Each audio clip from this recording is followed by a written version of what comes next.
विष्णु जी ने कहा कि बोले सुनो देखो, ये जो अमृत है ना, इसमें जो गाढ़ा वाला अमृत है वो नीचे है और पतला वाला अमृत ऊपर है। अब क्या करें? तो बोले एक काम करो, ये जो देवता है ना, किसी को बताना मत। बोले ये जो देवता है ना, इनको पतला वाला पिला दो, क्योंकि पतला अमृत तुम पियोगे तुमको लाभ नहीं होगा। और उन्होंने मोह के चक्कर में जो पड़ता है ना, उसकी बुद्धि सबसे पहले भगवान हर लेता है। इसलिए तो मोह के चक्कर में उतना पड़ना नहीं चाहिए। तो भाई बहनों कहते हैं कि पतला वाला अमृत देवताओं को पिलाने लगे। पतला क्या होगा? पतला और गाढ़ा क्या अमृत होगा उसमें? वो तो एक सा अमृत होगा। सारे देवता झगड़ नहीं रहे हैं, देवताओं के भीतर सद्बुद्धि है, लाइन से खड़े हैं देवता, सारे के सारे देवता भाई बहनों अमृत पी रहे हैं, मस्त अमृत पी रहे हैं इधर। और यहाँ पे दैत्य इसलिए बैठे हुए हैं कि ये पतला वाला पी रहे हैं, असली वाला माल तो हम पिएंगे। अब भाई बहनों राहु और केतु समझ गए। राहु केतु ने समझ लिया कि ये मोहिनी रूप अवतार किसी का नहीं, भगवान विष्णु का है। तत्काल अपना वेश बनाकर कहाँ चले गए? देवताओं के लाइन में खड़े हो गए। जैसे ही देवताओं के लाइन में खड़े हुए तो देवता समझ गए, भगवान विष्णु समझ गए। और भाई बहनों जैसे ही सुदर्शन चक्र निकालते तब तक कहते हैं कि अमृत कलश राहु और केतु ने पी लिया, गर्दन कटती नहीं। तब तक भाई बहनों कहते हैं कि राहु और केतु जीवित। इसलिए तो हम कहते ना, क्या कहते? ब्रह्मा मुरारी त्रिपुरांतकारी भानु शशि भूमि सुतो बुधश्च राहु केतव। मतलब वो जो नवग्रह देवताओं के हैं ना भाई बहनों, उसमें राहु केतु ने भी अपना स्थान बना लिया। और उस दिन से राहु केतु इतने खतरनाक हो गए कि जिसके पीछे भी पड़ जाए ना भाई बहनों, उसकी कुंडली उलट पलट करके रख देते हैं। तो समुद्र मंथन जब हुआ तो भाई बहनों यदि देवताओं दैत्य के पास में सद्बुद्धि होती, ये कहानी बताने के पीछे अभिप्राय क्या है? देवताओं दैत्य के भीतर यदि सद्बुद्धि होती तो भाई बहनों कब से दैत्य अमर हो गए होते। आज हम सद्बुद्धि मां गायत्री की शरण में बैठे हुए हैं भाई बहनों, सद्बुद्धि लेने के लिए बैठे हुए हैं। आज सब कुछ हमारे पास में है, लेकिन जब सद्बुद्धि का अभाव हमारे पास में है ना भाई बहनों, तो कहते हैं कि भोजन में सब कुछ बना हो, तो भोजन में सब कुछ डाला हो, लेकिन यदि उसमें क्या डालना भूल जाए तो भोजन में कोई मतलब नहीं निकलता। हाँ, नमक डालना भूल जाए तो भोजन का कोई अर्थ नहीं निकलता। ठीक उसी प्रकार हमारे जीवन में सब कुछ हो भाई बहनों, सब कुछ, लेकिन यदि हमारे जीवन में सद्बुद्धि नहीं है ना मेरे भाई बहनों, जीवन निरर्थक है। जीवन निरर्थक है, जीवन में कुछ नहीं है। अरे इससे चलो पशु पक्षी है मेरे भाई बहनों। अच्छा, पशु पक्षी क्यों अच्छे हैं पता है? उनको कोई चिंता नहीं है, उन्हें कोई दुख नहीं है, उनको किसी प्रकार का कोई संताप नहीं है। ये मनुष्य के पास में भाई बहनों न जाने कितने दुख, न जाने कितनी चिंता है, न जाने कितने भाई बहनों उसके पास में पतन पराभव के रास्ते खुले हुए हैं। और मनुष्य का इतना जो बहुमूल्य जीवन मिला हुआ था भाई बहनों, उसमें कौड़ियों के दाम बिताता हुआ और गवाता हुआ जा रहा है। किसी ने कहा भी है कि गवा दिया किस लिए बावरे यह जीवन अनमोल। ये भाई बहनों मनुष्य का जीवन गवाने के लिए नहीं मिला था, लेकिन हम लोग सबसे ज्यादा आज व्यक्ति के पास में है तो क्या है पता है?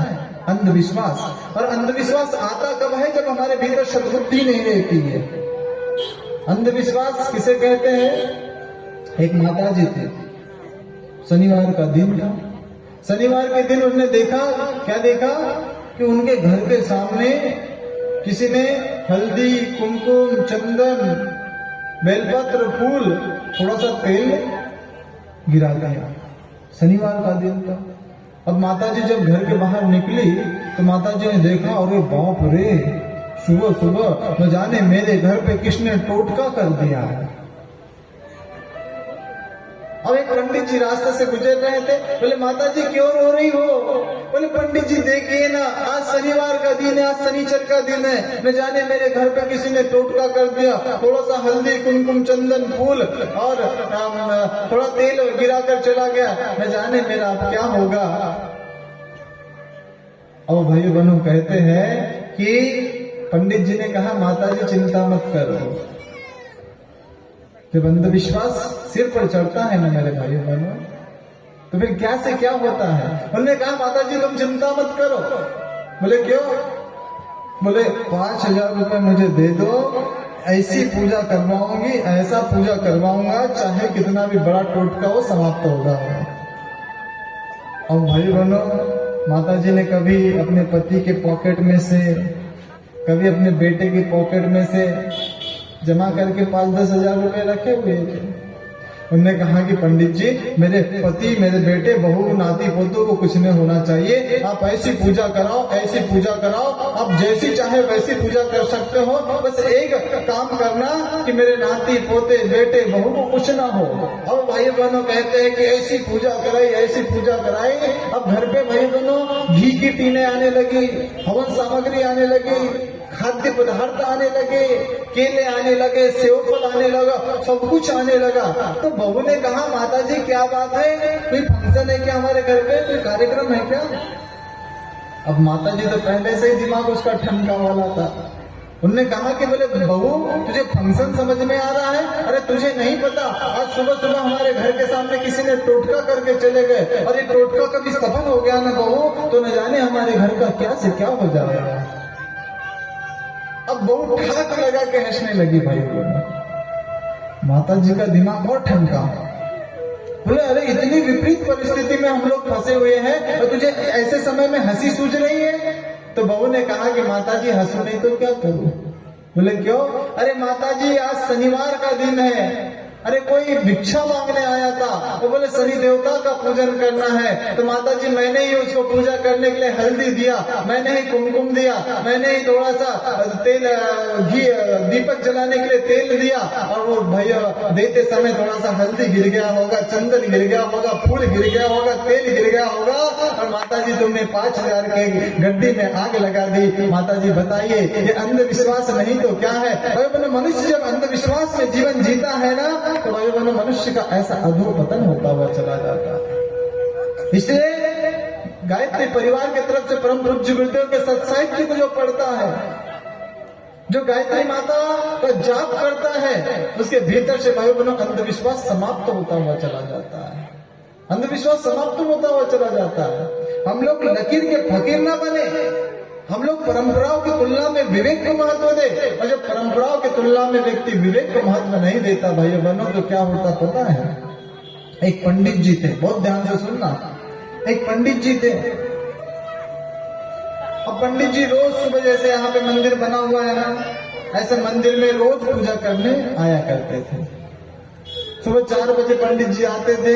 बगल में कुम्हार का घर था, कुम्हार के पास में गधा था। कुम्हार जानते हो? जानते हो? जो मटके बेचता है।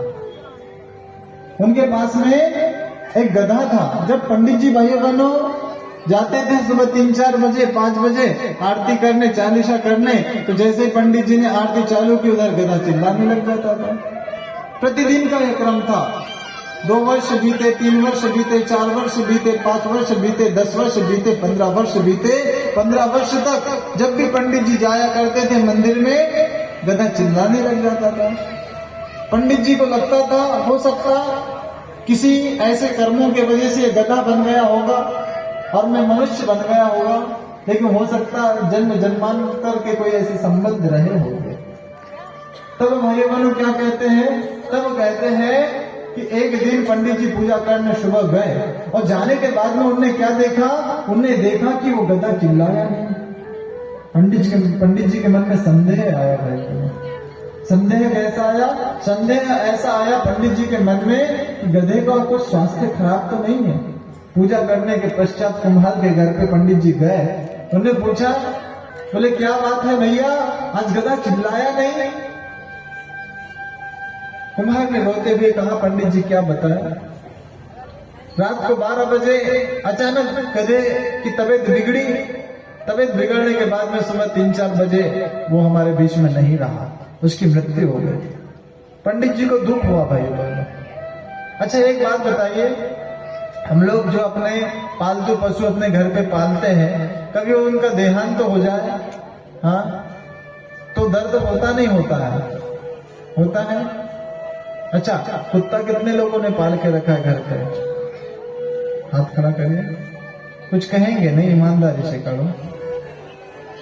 बहुत कम लोगों ने, बहुत कम लोगों ने। अच्छा भाई बहनों, वही कुत्ते की कभी मृत्यु हो जाती है, वैसे तो एक पशु ही है वो, लेकिन जब उसकी मृत्यु हो जाती है तो दुख होता है, नहीं होता है? हमारे घर का पशु कभी खत्म हो जाए, उसकी मृत्यु हो जाए, उसका निधन हो जाए तो दुख होता है, नहीं होता? दुख होता है। पंडित जी को दुख हुआ। पंडित जी ने कहा कि अरे मैंने तो इन्हें शंखनाद गुरु माना था। भाई बहनों, जिस व्यक्ति से ज्ञान मिलता है, चाहे वो पशु क्यों ना हो, उसको यदि हम गुरु मान लेते हैं, दत्तात्रेय ने 24 गुरु किए थे, उसी प्रकार पंडित जी ने कहा कि मैंने तो इसको गुरु मान लिया था। अब पंडित जी ने भाइयों बहनों उसके दुख में, उसके स्मरण में मुंडन करा दिया। मुंडन कराते नहीं कराते? माता पिता की मृत्यु हो जाती है तो मुंडन बच्चे कराते हैं ना, मुंडन करा लिया। अब उस नगर के संभ्रांत सेठ जी के यहाँ पे पंडित जी गए कुछ सामान खरीदने के लिए। जब गए पंडित जी सामान खरीदने के लिए तो भाई बहनों कहते हैं कि पंडित जी ने पूछा, बोले मुंडन क्यों कराया? तो पंडित जी ने कहा कि साहब मेरा एक गुरु था, उसकी मृत्यु हो गई, मैंने उनके स्मरण में मुंडन करा दिया। अब सेठ जी ने कहा कि पंडित जी का गुरु हमारा गुरु।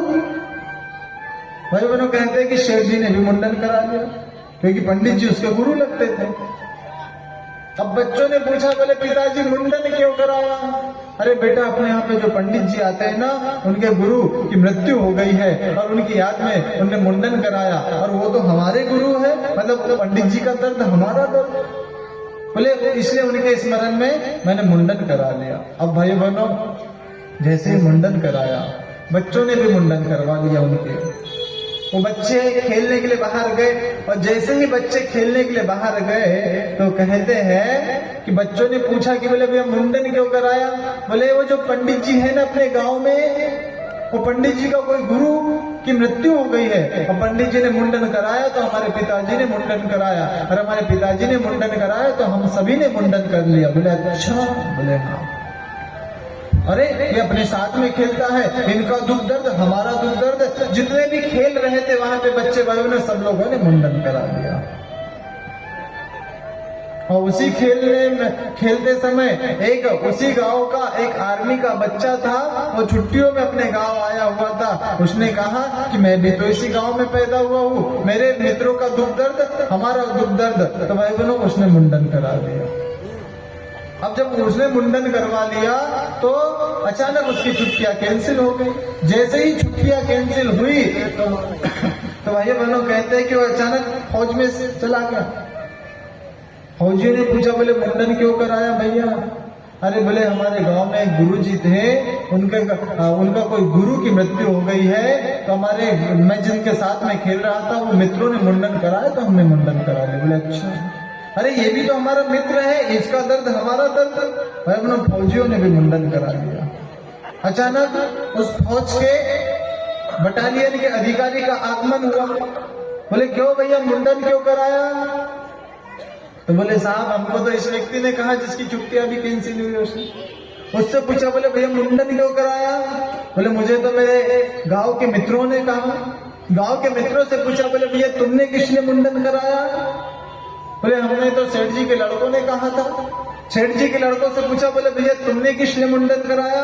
तो बोले भैया हमें तो पिताजी ने कहा था। पिताजी से पूछा, बोले भैया तुमने किसने मुंडन कराया? तो बोले हमें तो पंडित जी ने कहा था। सारे लोग इकट्ठा होकर किसके पास में पहुंच गए? पंडित जी के पास में, और पूछने लगे, पंडित जी एक बात बताइए, यहाँ से लेके फौज तक सब मुंडी हो गई, मुंडन किस लिए कराया? अब भाई बहनों सारे लोग ऐसे बैठे हैं। उनने कहा कि क्या बताओ, अरे एक गधे की मृत्यु हो गई तो मैंने मुंडन कराया, और मैंने मुंडन कराया तो सेठ जी ने मुंडन कराया, सेठ जी ने मुंडन कराया तो बच्चों ने मुंडन कराया, बच्चों ने मुंडन कराया तो गांव वालों ने कराया, और गांव वालों ने किया तो फौज वालों ने किया। भाई बहनों कहने का क्या तात्पर्य है?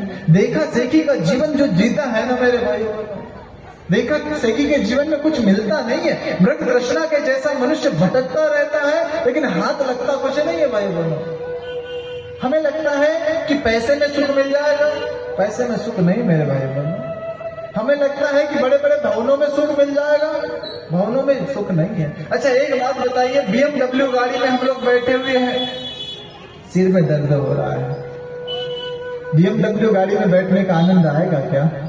आएगा? हाँ। अच्छा 7 मंजिला भवन में हम रहते हैं साहब, बहुत बड़ी मंजिल है, लेकिन नींद नहीं आ रही है। हाँ, सोने नींद की गोली खा करके सो रहे हैं। तो भाइयों बहनों, अरे उससे अच्छा तो वो व्यक्ति है भाइयों बहनों जो कि जिसके घर पे, बेचारे के घर पे तकिया भी नहीं है, 7 घंटे मेहनत करता है, परिश्रम करता है, पसीना बहाता है, बेचारे के घर पे सोने के लिए तकिया नहीं है, अपने हाथ का तकिया बनाता है और आनंद की 7 घंटे की नींद सोता है, फिर भाइयों बहनों फिर 7 घंटे मेहनत करने चला जाता है। तो भाइयों बहनों फिर धनवान वो व्यक्ति है या हम हैं? कौन है धनवान भाइयों बहनों? आज भाइयों बहनों हमें आवश्यकता है कि हम अपने आप को जाने। हम क्या मनुष्य का जीवन इसी प्रकार से बिताते हुए और गवाते हुए चले जाएंगे क्या भाइयों बहनों? जिस काम के लिए भगवान ने हमको भेजा है वो काम ऐसा का ऐसा भाइयों बहनों, वो द्वापर युग का समय था जब समझ में आता था कि कौरवों का और पांडवों का युद्ध छिड़ा हुआ था। वो त्रेता युग का समय था जब राम और रावण का युद्ध होता था। लेकिन आज प्रत्येक मन स्थिति में जो युद्ध हो रहा है वो क्या त्रेता युग के युद्ध से कम है क्या भाई बहनों? वो द्वापर युग के युद्ध से कम है क्या भाई बहनों? आज जो मनुष्य के चिंतन में जो संभ्रांतियां इतनी विकराल रूप से आ गई है भाई बहनों, आज मनुष्य को चाहिए कि मनुष्य जीवन किसने मिला था। और मनुष्य जब व्यक्ति जीवन सुधार लेता है ना तो भाई बहनों उसके जीवन में न जाने कहां से कहां व्यक्ति, गुरुदेव भगवान कहां से कहां पहुंचा देते हैं, कहां से कहां पहुंचा देते हैं। इसलिए आज हमें चाहिए इस दीप यज्ञ में, इस यज्ञ में, इस संगीत प्रवचन में, इस कार्यक्रम में, इस प्रज्ञा पुराण में हम लोग आए हैं तो भाई बहनों एक संकल्प लेकर के जाएंगे दीप यज्ञ के साथ में। कौन सा संकल्प लेंगे पता है? अच्छा एक बात बताइए, हम लोग उतने दूर से आए तो आप लोग हमको कुछ दोगे क्या? हाँ दोगे या नहीं दोगे बताओ? क्या देंगे? वो बुराई हम सिर पे लेके घूमेंगे? अरे आपकी बुराई का हम क्या करेंगे? हाँ भाई बहनों अच्छी बात कही दीदी ने। वो बुराई हमें नहीं चाहिए, वो बुराई भाई बहनों भगवान को किस श्री चरणों में समर्पित करना है। क्यों समर्पित करना है पता है? क्योंकि व्यक्ति के आदत में जो बातें आ गई है ना भाई बहनों, कहते हैं कि नाव में छेद छोटा हो या बड़ा हो तो एक न एक दिन नाव को डुबो देता है। उसी प्रकार मनुष्य में एक बुराई छोटी हो या बड़ी हो तो एक न एक दिन मनुष्य को पतन और पराभव के गड्ढे में डाल देती है। इसलिए यहां से संकल्प लेकर के जाएंगे कि एक छोटी सी बुराई, अब कहे साहब हमारे अंदर तो एक भी बुराई नहीं है, हाँ अब क्या होगा? तो किसी ने कहा है कि बुरा जो देखन मैं चला और बुरा न मिलिया, और जो मैंने खोजा अब हुआ तो फिर मुझसे बुरा कोई नहीं मिला भाइयों बहनों। फिर इसलिए एक बुराई का व्यक्ति नाम ले लेगा ना तो भाई बहनों व्यक्ति कहां से कहां पहुंच जाएगा। और वैसे तो पता है एक छलनी थी और एक सुई थी, तो छलनी ने सुई से कहा, बोले सुई गुड़िया तो कितनी सी है, अरे फिर भी तेरे माथे के ऊपर एक छेदा बना हुआ है। उनने कहा छलनी दीदी मेरे सिर पर एक छेदा तुम्हें दिखाई दे रहा है, अरे तुम्हारे पेट में सैकड़ों छेद बनी हुई है, उसका क्या? भैया बनो आज वास्तव में हमारी स्थिति वैसी है, जिसके पास में सद्बुद्धि नहीं है, जिसके पास में सद्ज्ञान नहीं है, जिसके पास में विवेक नहीं है, जिसके पास में भक्ति नहीं है, जिसके पास में सत्संग नहीं है, जिसके पास में ज्ञान नहीं है, मेरे भाइयों बहनों आज उसकी व्यक्ति की स्थिति एक पशु के जैसी हो गई है, पशु के जैसी व्यक्ति की स्थिति हो गई है। और बुराई हमारे भीतर है भाई बहनों, और हमने कभी नहीं बताया कि साहब हमारे भीतर बुराई है। हर कोई महापुरुष ने कहा कि साहब मुझसे बुरा व्यक्ति कोई नहीं हो सकता। भगवान के श्री चरणों में लौटे तो कहा कि साहब इस अधम को भी पवित्र बनाएंगे। लेकिन भाई बहनों ऐसा हमारे साथ में होता है क्या? नहीं, हमारे साथ में ऐसा नहीं होता है। एक व्यक्ति एक के यहाँ पे चाय पीने के लिए मेहमान गया। अब चाय पीने के लिए मेहमान गया, तो मेहमान जाने के बाद में हम लोग क्या बनाते हैं? सबसे पहले क्या बनाते हैं? जम से बोलो, क्या बनाते हैं? पानी को बनाना नहीं पड़ता है, क्या बनाते हैं? चाय। अब चाय बनाई, ट्रे में लाई गई, और जैसे ही पहली बार ट्रे में लाई तो उन्होंने कहा कि साहब क्षमा करना, ये आपकी जो चाय है ना, ये चाय में मुझे मक्खी दिखाई दे रही है। बोले ठीक है साहब, कोई बात नहीं, मक्खी दिखाई दे रही है, फेंक देते, कोई बड़ी बात नहीं है। अरे मनुष्य की चालाकी भी तो देखो भाइयों बहनों, चाय में यदि मक्खी गिरी रहे तो बोले चाय को फेंक देता है, और घी में मक्खी रहे तो घी के मक्खी को फेंक देता है। मनुष्य भाई बहनों कितना सातिर प्राणी है। वैसे ही परमात्मा अपनी श्रेष्ठ संतान नहीं कहते, अपने राजकुमार नहीं कहते भाइयों बहनों। उन्होंने कहा कोई बात नहीं साहब, चाय फेंक देते हैं। अब भाई बहनों, कोई व्यक्ति आपके घर पे मेहमान आया, उसने कह दिया कि साहब चाय में मक्खी है, और वो फेंक दी, तो थोड़ा बुरा लगता है ना। अब भाई बहनों क्या हुआ, दूसरे बार चाय बनाई गई, दूसरे बार देखा साहब इसमें मक्खी रहे तो बेइज्जती हो जाएगी।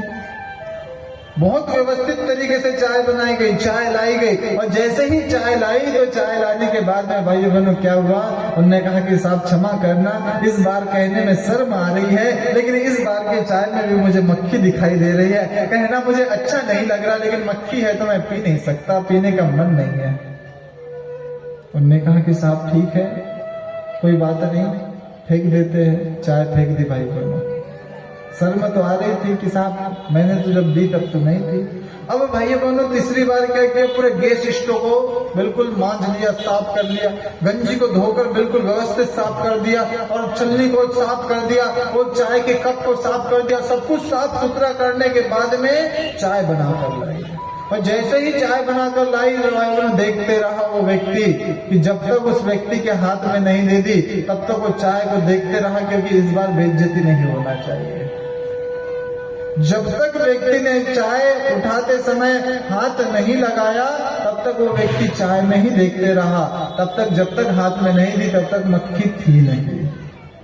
जैसे ही तीसरी बार कब हाथ में लिया, चाय पीने ही वाला था, आंखों से देखा तो भाई बहनों उसमें मक्खी दिखाई दी। उसने कहा कि साहब क्षमा करना, इस बार भी मुझे चाय में मक्खी दिखाई दे रही है। अब उस व्यक्ति ने कहा कि साहब चाय में मक्खी नहीं है, मैंने ध्यान से देखा कि चाय में मक्खी नहीं है, आपने ऐनक लगाया हुआ है और ऐनक के ऊपर मक्खी बैठी हुई है, और बार बार हमको भाइयों बहनों चाय में मक्खी दिखाई दे रही है। उसी प्रकार भाइयों बहनों आज दीप यज्ञ के पावन अवसर पर बैठे हुए हैं, तो मक्खी हमारे ऐनक के ऊपर से हटाना है। इसलिए तो कहते हैं, क्या कहते पता है, आदत बुरी सुधार लो, बस हो गया भजन, और मन की तरंग मार लो, बस होगा। भाई बहनों यदि व्यक्ति आदत अपनी सुधार लेगा ना, अपनी बुराई सुधार लेगा, तो फिर दूसरा कुछ करने का आवश्यकता नहीं पड़ती मेरे भाइयों। अच्छा एक बात बताइए, एक व्यक्ति के मन में आके साहब मैं पूरे दुनिया को पीला देखना चाहता हूं, उदाहरण के लिए आपके ही मन में आ गया कि मैं पूरी दुनिया को पीला देखना चाहता हूं, तो क्या करोगे? तो भाइयों बहनों कहते हैं कि वो व्यक्ति ने सोचा कि एशियन कलर का एक पेंट लाऊंगा, उसके बाद में दीवार को पोतूंगा, मोहल्ले को पोतूंगा, फिर भी पूरी दुनिया पीली होने वाली। एक महात्मा जी गुजर रहे थे, उन्होंने कहा कि साहब क्या बात है, क्यों परेशान हो? उन्होंने कहा साहब बात कुछ नहीं है, बात छोटी सी है कि मैं पूरी दुनिया को पीला देखना चाहता हूँ, लेकिन पूरा पीला देख नहीं पाता हूँ। तो बोले एक काम कर बेटा, दुकान जा, 10 रुपए का एक पीले कलर का चश्मा ला, जिसको देखना चाहता है वो पीला दिखेगा। और जैसे उसने पीला चश्मा लगाया भाई बहनों, जिधर दृष्टि उसकी जाती थी सब कुछ पीला के पीला दिखाई देता था। इसलिए भाई बहनों सुधार किसके करने की आवश्यकता है? सुधार भाई बहनों खुद के करने की आवश्यकता है, और हम सुधार किसका करते हैं? दूसरों का। परम पूज्य गुरुदेव ने क्या कहा? हम बदलेंगे, गुरुदेव तक आवाज जानी चाहिए, हम बदलेंगे, हम सुधरेंगे, हम बदल रहे हैं। बोलो ना, बदल रहे हैं बोलना थोड़ा कठिन पड़ता, थोड़ा धीरे बोलिए। बदलेंगे बोला तो साहब आज तो आपने ही गलती करी, तो हमने कहा था बदलेंगे, आज नहीं बदले तो कल बदलेंगे। अच्छा कल नहीं बदलोगे तो परसों बदलेंगे, क्योंकि फ्यूचर में कई बात है ना।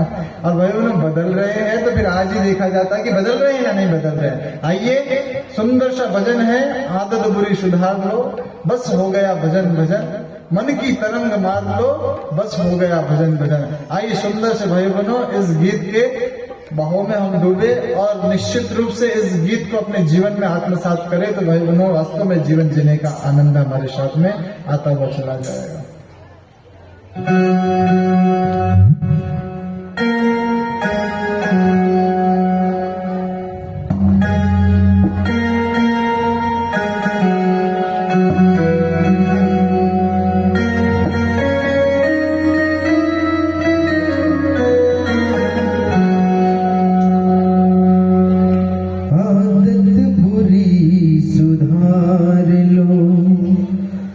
बस हो गया भजन भजन,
कभी ये काल में जितनी बने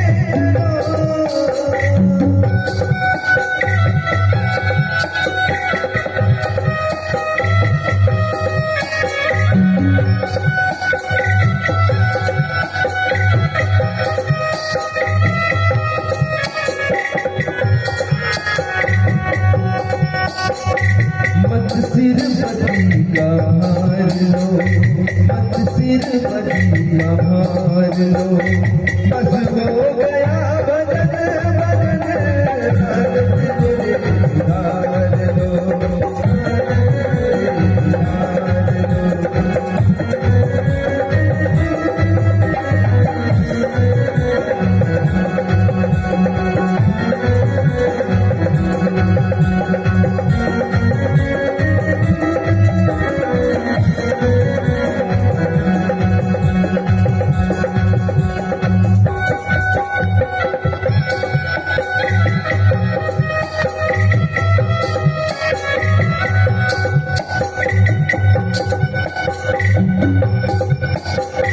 कटता मनो से त्याग दो, मीठे वचन कहो भाई, कटता मनो से त्याग दो, मीठे वचन कहो।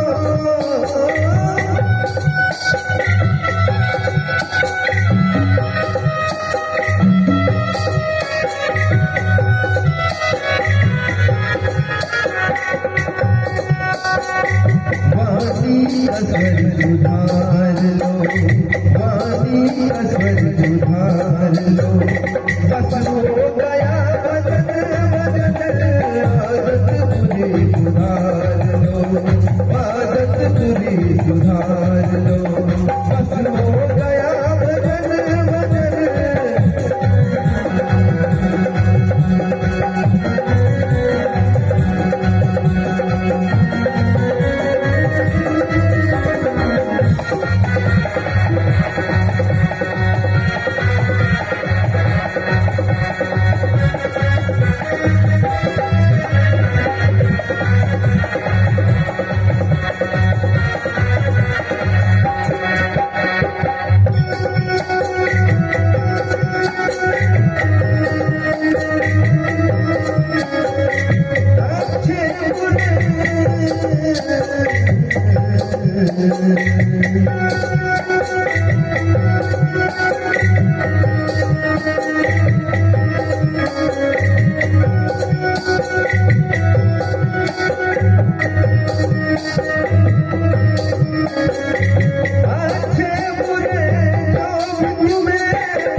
आज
भाई बहनों, क्या कहा, आदत बुरी सुधार लो, बस हो गया भजन भजन। यदि व्यक्ति के भीतर की, भाई बहनों, आदत सुधर गई ना, यदि व्यक्ति के भीतर सत्प्रवृत्तियां आने लगी और दुष्प्रवृत्तियों का निष्कासन होने लगा, तो निश्चित रूप से मनुष्य के भीतर वो देवत्व का भाव पैदा होने लग जाता है, वो देवत्व का गुण विकसित होने लग जाता है। और आज भाई बहनों, हम सभी लोग कहाँ रहते हैं? परिवार में रहते हैं। आज यदि हमारे घर का वातावरण, हमारे घर का भाई बहनों वातावरण शुद्ध नहीं रहा, स्वर्ग जैसा नहीं रहा, तो क्या हो जाएगा पता है आप लोगों को? हमको घर में जाकर एक नरक सा आनंद आने लग जाएगा। और भाई बहनों, मनुष्य का जीवन इसलिए नहीं मिला था।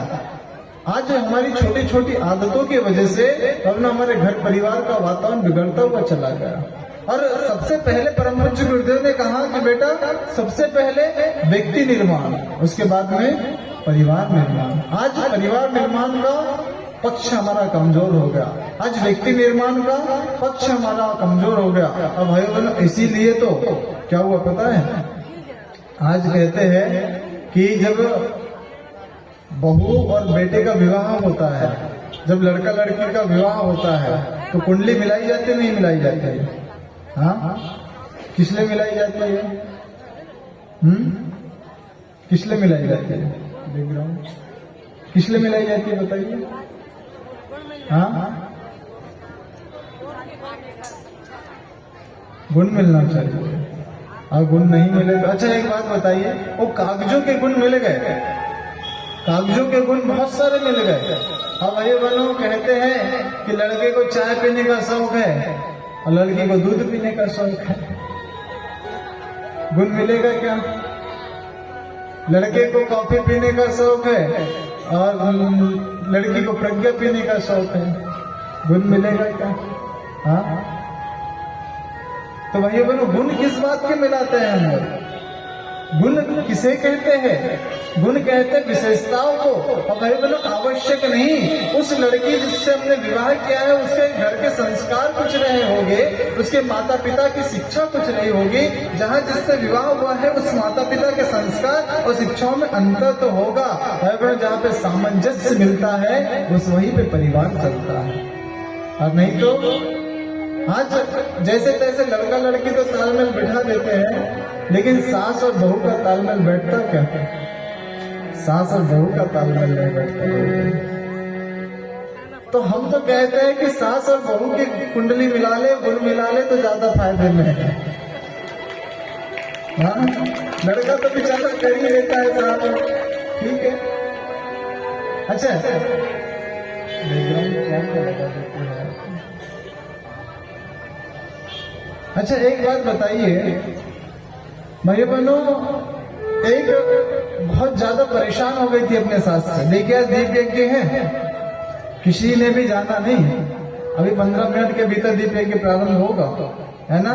बहुत अच्छी कहानी बताते हैं घर परिवार की, क्योंकि भाई बहनों, गायत्री परिवार का कॉन्सेप्ट क्या है पता है? किसी भी देवी देवताओं की कहानी बताओ, बस हमारे उद्देश्य को पूरी करते हुए होनी चाहिए, है ना।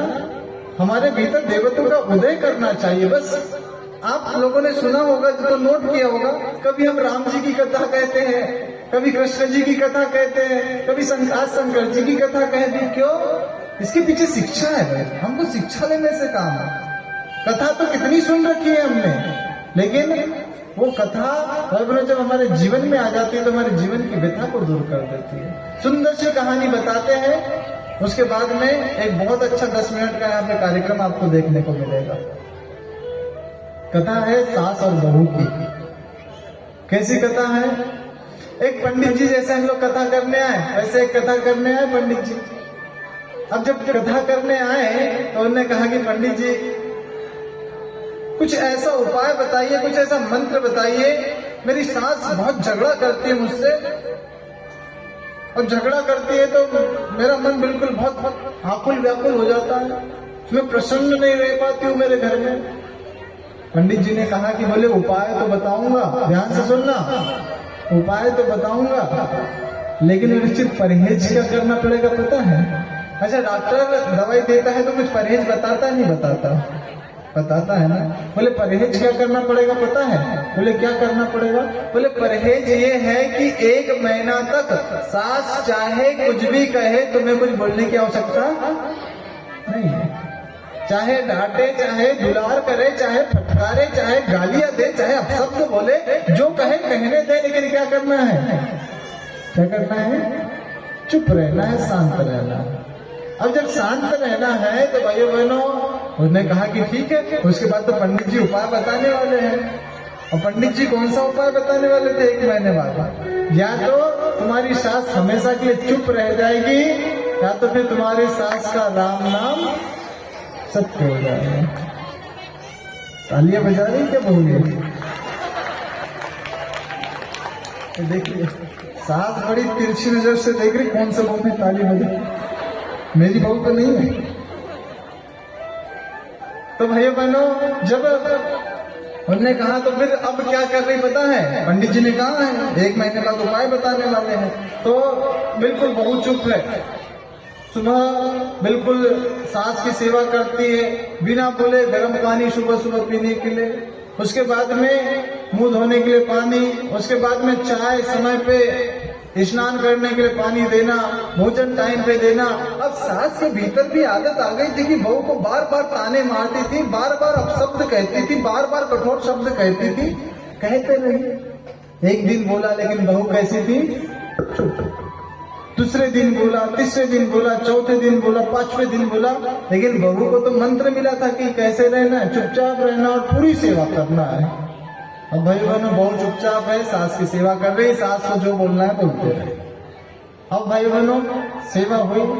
सेवा होने के बाद में कहते हैं कि सेवा होने के बाद में जो 15 दिन बीते, 20 दिन बीते, 25वां दिन जैसे बीता तो एक बार उसके पति लेट होकर के उठे। उन्होंने कहा मेरे ऑफिस का टाइम हो गया, मुझे ऑफिस जाना है, अभी तक भोजन नहीं बना, ये नहीं वो नहीं। तो भाई बहनों, सास ने सोचा कि मैं इतना डांटती फटकारती हूँ, फिर भी मेरी बहू सेवा कर रही है, मुझे एक शब्द जवाब नहीं देती है, और ये मेरा बेटा एक तो लेट होकर के उठता है और ऊपर से अपने पत्नी को ताने मारता है। तो उस दिन सास ने कहा कि बोले बेटा, वो सुबह से उठी है 5 बजे से, घर में 3-4 किलोमीटर एक जगह पर चल गई, और तू एक तो 9 बजे सोकर के उठ रहा है। अरे ऑफिस जाना है तो थोड़ा जल्दी उठ जाया कर और अपना काम स्वयं कर लिया कर, और यदि एक दिन टिफिन के लिए लेट हो गया तो बेटा तेरा भी तो कुछ दायित्व तो बनता है ना। भाई बहनों, अब इतना जब सुना बहू ने कि अरे कि परिवर्तन कैसे हो गया, अभी तक तो ये हमेशा मेरे खिलाफ बोलती थी मेरी सास, इतना बड़ा परिवर्तन कैसे हो गया। अब भाई बहनों, धीरे धीरे 26वां दिन बीता, 27वां दिन बीता, 28वां दिन बीता, सास बहू में इतना ज्यादा प्रेम हो गया भाइयों बहनों कि कभी यदि पति कहता भी था तो भाइयों बहनों, अपनी सास अपने बेटे को डांटती थी, लेकिन पत्नी को कुछ नहीं कहते, बहू को कुछ नहीं कहते थे। अब क्या हुआ भाइयों बहनों, 30 दिन हो गए, बहू और सास का इतना प्रेम आपस में बढ़ गया कि जैसे माँ बेटी रहती न भाई बहनों, वैसे बहू और सास रहने लगी। उसके बाद में 1 महीने के बाद में पंडित जी आए। पंडित जी ने कहा कि बोले क्यों दीदी, सास को चुप करने का, राम नाम सत्य कराने का मंत्र बता दूं? तो भाई बहनों कहते हैं कि नहीं साहब, मेरी सास को मारना नहीं है, मेरे सास को चुप नहीं करना है। यदि मेरी सास चुप हो जाएगी तो मेरा पति डांटेगा तो मेरा पक्ष कौन लेगा? यदि मेरी सास चुप हो जाएगी तो मेरे छोटे छोटे बेटियों को उस संस्कार युक्त कहानियां कौन बताएगा? और भाइयों बहनों कहते हैं कि जो भी व्यक्ति संस्कारित बना ना, तो संस्कार कहाँ से आए? अच्छा, कितने लोग यहाँ पे हैं जिनको नानी या दादी की कहानी आज भी पता है? हाथ खड़ा करें जो नानी या दादी ने बताई। बाकी लोगों की नानी दादी नहीं थी क्या? माता पिता तो हो गए, इतनी उम्र बीत गई भाई बहनों, 40 वर्ष के हो गए, 50 वर्ष के हो गए, 60 वर्ष के हो गए, 70 वर्ष के हो गए, 80 वर्ष के हो गए, लेकिन आज भी नानी और दादी ने जो कहानी बताई भाई बहनों, हमको आज भी याद है। इसके पीछे क्या तात्पर्य है? पहले की नानी, पहले की दादी निरर्थक कहानियां नहीं बताती थी, संस्कार युक्त कहानियां बताती थी, जिससे कुछ संस्कार सीखने के लिए मिले, कुछ श्रेष्ठ सत्य भाई बहनों को सीखने के लिए मिले, ऐसी कहानी हम लोगों को बताती थी। इसलिए क्या कहते हैं कि परिवार में भाई बहनों स्वर्ग है। आज हम पंडित जी के पास में गए तो आपस में चर्चा चली, उन्होंने पूछा तो हमने कहा साहब गायत्री परिवार से हैं। परम पूज्य गुरुदेव ने हमारे कहा है कि गृहस्थ एक तपोवन है, सारे लोग कहीं ना कहीं गृहस्थ से जुड़े हुए हैं, गृहस्थ में जुड़ेंगे, लेकिन आप अपने स्थान पर ठीक है, हम हमारे स्थान पर ठीक है। क्यों? क्योंकि परम पूज्य गुरुदेव ने क्या कहा पता है भाई बहनों, गृहस्थ एक तपोवन है जिसमें संयम, सेवा और सहिष्णुता की साधना करना पड़ता है। और भाइयों बहनों, जो गृहस्थ की साधना कर लेता है ना, उससे बड़ा भाइयों बहनों कोई साधक हो नहीं सकता। साधक किसे कहते हैं? जो अपने आप को साध ले, उसे साधक कहते हैं। भाई बहनों, धीरे धीरे समय दीप यज्ञ का होता हुआ जा रहा है। कुछ 10 मिनट का योगा किस प्रकार से व्यक्ति जब करता है, किस प्रकार से कितना कर सकता है, वो बच्चे हमारे बीच में उपस्थित हो गए हैं। कथा कहानियां बताने का तो भाई बहनों बहुत मन है, क्योंकि आप जिस भाव से कथा कहानियां सुनते हो, समय का पता ही नहीं चलता। इसलिए भाइयों बहनों, लेकिन फिर भी समय के हिसाब से चलना होता है। फिर दीप यज्ञ भी है, लगभग 1 आध घंटा दीप यज्ञ भी चलेगा।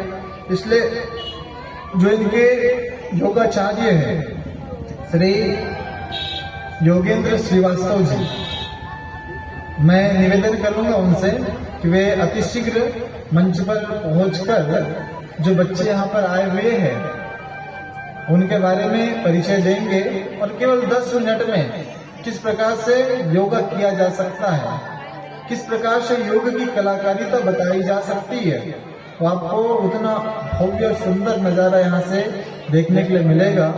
मैं इनके जो योगाचार्य है योगाचार्य है और नाम भी उनका योगेंद्र है ना, योग के स्वामी, योग के राजा। उनसे निवेदन करते हैं कि वे आएंगे, बच्चों का परिचय देंगे। इसके पश्चात पीछे व्यवस्था बन गई है क्या?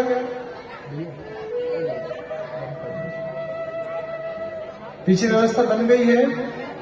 हाँ, आप क्या करोगे? अभी भाई साहब परिचय देंगे, आ जाएंगे भाई साहब परिचय देंगे किस प्रकार से यहाँ पे योग कराएंगे। उसके बाद में आप जब हम कहेंगे तो सीधे सीधे सामने पीछे की चेहरे अलग करके सीधे ऐसे मुड़ जाओगे, ठीक है, पीछे। और फिर जब योग समाप्त हो गया तो फिर और ऐसे मुड़ जाएंगे, ठीक है। बोलिए गायत्री माता की। परम आदरणीय आचार्य जी, आपका बहुत बहुत धन्यवाद। मैं आपको बता दूं, ये सही बच्चियां जो आई हुई हैं देवी स्वरूप